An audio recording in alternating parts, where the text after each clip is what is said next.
পর্ব ১৭। কলেজে পড়বার সময় নানা রকমে দুষ্টুবুদ্ধি আমার মাথায় আসত।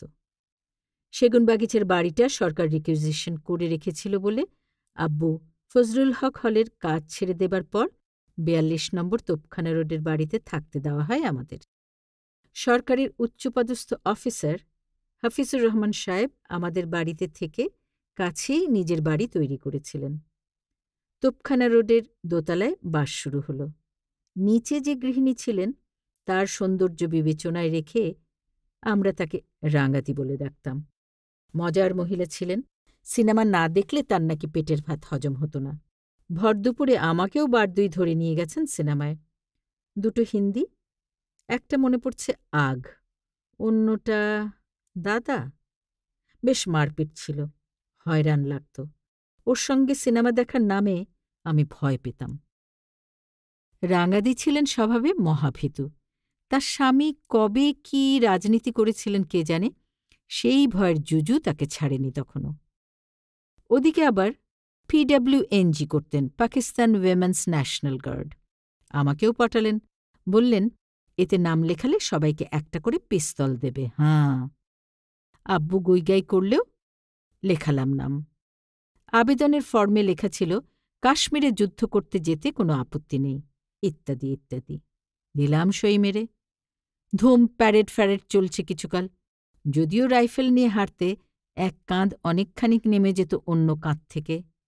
স্বাস্থ্যের যা ছিঁড়ি ছিল না। যাই হোক, রাঙাদিকে ভয় দেখাবার প্ল্যান করলাম নবাব আর আমি। তার আগের একটু কাহিনী বলে দিই। রহস্য রোমাঞ্চ আমাদের মাথায় ঠাসা। রাঙাদির কাছে গল্প শুনেছিলাম ৪২ নম্বর তোপখানা রোডের বাড়িতে করুণাময় সরস্বতী নামে এক সিদ্ধ পুরুষ থাকতেন। আব্বুও যেন বলছিলেন এর কথা। রাঙা দিদিদের একতলায় লম্বা এক হল কামরা ছিল, দোতলায় ওই ঘরটার উপরেই ছিল ৩খানা ঘর। সরস্বতী নাকি ওই হল কামরাটিতেই থাকতেন। রাঙাদি বলেছিলেন ওই ঘরের নিচে দিয়ে একটা সুড়ঙ্গ ছিল। রায়েটের সময় ওই সুড়ঙ্গ দিয়েই পালিয়ে বেঁচেছিলেন সরস্বতী। সুড়ঙ্গ থাকবার কারণে গুপ্তধনটন ছিল নিশ্চয়ই। ব্যাস, নবাব আর আমার চোখ চাওয়াচাই হয়ে গেল। ঠিক হলো রাঙাদিকে পটিয়ে ঘরের মেঝের কোথায় ফাঁপা আছে খোঁজ করে খুঁড়ে দেখতে হবে। অনেক সাধাসাধি করলাম, দুলাভাইকে বলে একটু রাজু করান। চিড়ে ভিজল না। তখন সুড়ঙ্গের অন্য মুখটা খুঁজবার ভাবনা মাথায় আসলো। একদিন আম্মু কাজের ছেলেটাকে দিয়ে বাড়ির পূব দক্ষিণ কোণায় দেয়াল ঘেঁষে একটা কচু গাছ লাগাচ্ছিলেন। উমা, বেশ খানিকক্ষণ খুঁড়বার পর ঠং করে আওয়াজ হলো শাবল ঠেকে গিয়ে। নুরুর কাছেই বোধহয় খবর পেয়ে দোতলা থেকে ছুটে আমি হাজির হলাম অকুস্থলে। গর্তটা বড় করে দেখা গেল। বেশ চারকোনা এক অংশ সিমেন্ট করা, তার গায়ে কাঠের বাক্সের চিলতে চিলতে অংশ লেগে রয়েছে। উত্তেজনায় হাঁপাচ্ছে সবাই, কিন্তু গুপ্তধনের বাক্স যে হাওয়া। তারপর কি করা? বাড়িতে ঢুকবার গেটের ভিতরে বাঁ ধারে একটা স্মৃতিমন্দির ছিল। বড্ড খারাপ কাজ করেছিলাম, তার ভেতরের বাঁধানোর অংশটা ভেঙে ফেলেছিলাম আমরা। ঘটে ছাইটাই কি যেন পেয়েছিলাম। ওদিকে রাঙাদিকে কিছুতেই গলানো গেল না। ঘরের মেঝে একটু খুঁড়লে যে কি হয় বুঝলেনই না। তখন ওকে ভয় দেখাবার সিদ্ধান্ত হল। ঝড়ে দোতলার একটা জানালার পাল্লা ভেঙে গিয়েছিল, আর ওই জানালার বরাবর নিচে ছিল রাঙাদিদের বিশাল কপাটওয়ালা প্রধান দরজা। গরু বাঁধার মোটা দড়ি ঝুলিয়ে দেওয়া হলো জানলা থেকে। একটা সাদা কাপড়ে আপাদমস্তক মুড়ে নবাব সেই প্রধান ফটকের সামনে গিয়ে এক লাফে দড়ি ধরে ঝুলতে ঝুলতে দমাদ্দম লাথি কষতে লাগলো দরজায়। ভয়ার্ত কণ্ঠে, কে কে কে ওখানে, শুরু হলো নিচের তলায়। হঠাৎ ভয় ধরল। রাঙাদিতের কাছে যে বন্দুক আছে শুনেছিলাম, যদি চালিয়ে দেয়। তাড়াতাড়ি সিঁড়ি বেয়ে নেমে ওদের দিকের কলাপসেবল গেটের কাছে হাইকে বললাম, কি হয়েছে রাঙাদি, কি হলো? মানুষের গলা পেয়ে খানিকটা ধাতস্থ হলেন। ওদিকে নবাব ভেগে এসে জানালার দড়ি টেনে তুলে নিল উপরে। ভালো মানুষের চেহারা করে রাঙাদিকে বললাম, খবরদার, রাতে দরজা খুলবেন না। কি বুঝল ওরাই জানে। রাঙাদির বর তখন কোথাও ট্যুরে গিয়েছিলেন।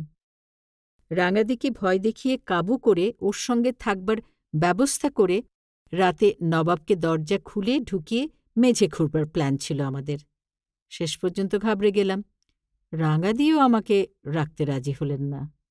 সব বরবাদ হল। বড়দি থাকতেন আজিমপুর কলোনিতে। এক সন্ধ্যায় মাথায় মতলব গজালো, টুপি পাজামা চাপকান পরে বাসে করে বড়দির বাসায় যাব।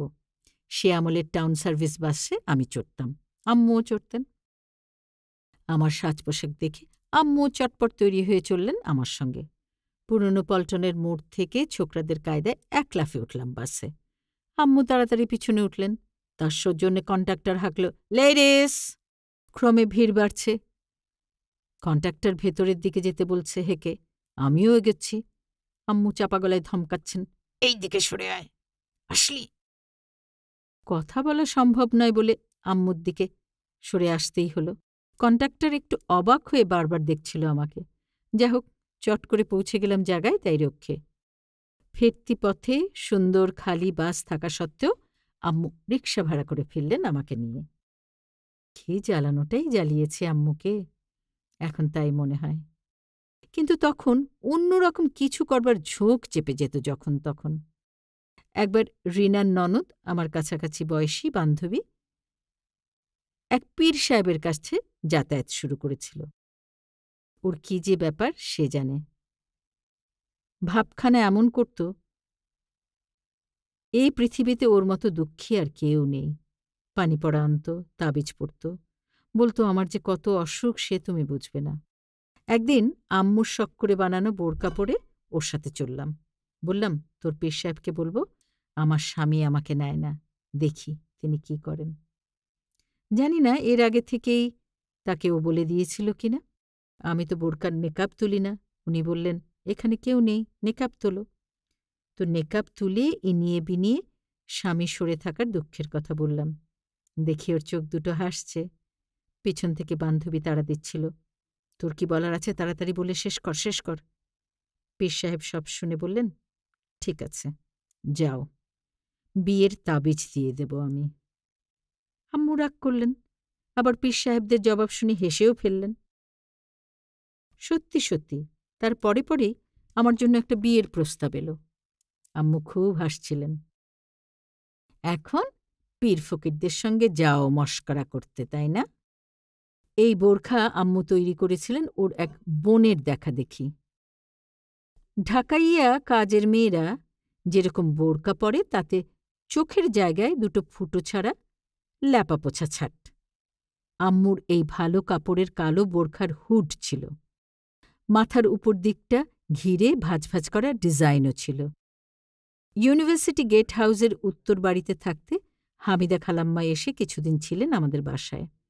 তার বোরকা দেখে দর্জি দিয়ে ওই রকম বোরকা সেলাই করিয়েছিলেন আম্মু। হামিদা খালাম্মার ছোট ছেলের একটা ঘটনা বলে পরে বোরকার গল্প বলছি। জাফর ছিল মহাচঞ্চল দুষ্টু ছেলে। ভালো মানুষ খালাম্মা ওকে সামলাতে হিমশিম খেতেন। দুপুরবেলায় খাওয়া দাওয়ার পরের মুহূর্তে দরজা খুলে সে বেরিয়ে যেত। আমাদের বাসার সামনে দিয়ে আজিমপুর গোরস্থানে হরদম লাশ যেত। আমরা দেখে দেখে বুঝতাম কোনটা পুরুষ মানুষের, কোনটা মেয়ে লোকের। মেয়েদের লাশের খাটিয়ার মাঝখানটা আড়াআড়িভাবে কয়েকটা বাঁশের চটা দিয়ে উঁচু করা থাকত। আম্মু বলতেন, গাওয়ারা দেওয়া লাশ। একদিন খেলা করবার সময় হঠাৎ দ্রুত একটা লাশ যেতে দেখলাম। ভালো করে মোড়ানো ছিল না। মাথার দিকে খানিকটা চুল দেখা যাচ্ছিল, পাও বেরিয়েছিল খানিকটা। জাফরও দেখেছে সে দৃশ্য। সেদিন দুপুরবেলায় জাফর হঠাৎ কান্না জুড়ল, রা রা রা রা রা। ভয়ে তার চোখ দুটো গোল, মুখ লাল।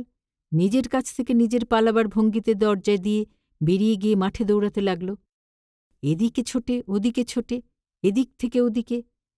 কারা যেন ওকে ধরে নিয়ে আনল। অপ্রকৃতস্থ চেহারা। আম্মু খোঁজ করতে লাগলেন কেন এমন হল। লাশের সেই দৃশ্যর খবর শুনে আম্মু বললেন, তাই তো, ওর গালে স্পষ্ট 5 আঙুলের দাগ দেখা যাচ্ছে। ওই লাশ যাবার সময় ওর গালে চড় দিয়ে গেছে। রোজ দুপুর হলে জাফরের ওই কান্নার দৌড় শুরু হতো।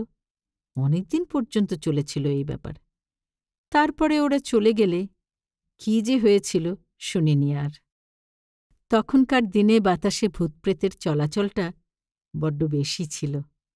কত সব গল্প যে শুনতাম। এবার বোরকার গল্পটা। কলেজে বন্ধুত্ব ছিল আমিনা মাহমুদের সঙ্গে। বড়ই অভিমানিনী টাইপের মেয়ে।